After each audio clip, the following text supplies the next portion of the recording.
ସମସ୍ତଙ୍କୁ ନମସ୍କାର। ମୁଁ ଆୟୁଷ୍ମାନ ଆପଣ ସମ୍ମୁଖରେ ଓଡ଼ିଆ ଖବର ପ୍ରସ୍ତୁତ କରୁଛି। କୋଭିଡ-19 ମହାମାରୀ ଦୁନିଆ ଏକ ବିପଦଜନକ ଅବଧିରେ ଅଛି। ଡେଲ୍ଟା ପରି ଅଧିକ ସଂକ୍ରମଣକାରୀ ପରାଧକର ଦ୍ୱାରା ଜଡ଼ିତ, ଯାହା ବିକାଶ ଏବଂ ପରିବର୍ତ୍ତନ ଜାରି ରଖିଛି।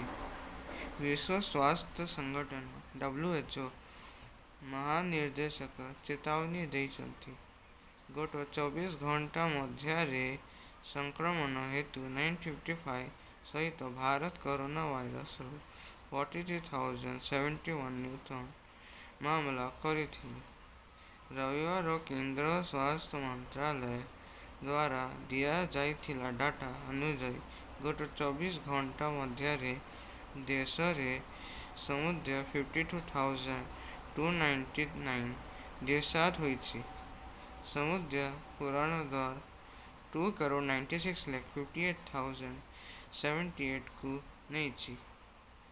ଦିଲ୍ଲୀ ମୁଖ୍ୟମନ୍ତ୍ରୀ ଅରବିନ୍ଦ କେଜରିୱାଲ ରବିବାର ଦିନ କହିଛନ୍ତି ଯେ ଦେଶର ସର୍ବୋଚ୍ଚ ନାଗରିକ ପୁରସ୍କାର ଭାରତ ରତ୍ନକୁ ଚଳିତ ବର୍ଷ ମହାମାରୀ ମଧ୍ୟରେ ଲୋକଙ୍କୁ ସେବା କରିଥିବା ସମସ୍ତ ଡାକ୍ତର, ନର୍ସ ଏବଂ ପାରାମେଡିକ୍ସଙ୍କୁ ପ୍ରଦାନ କରାଯିବ।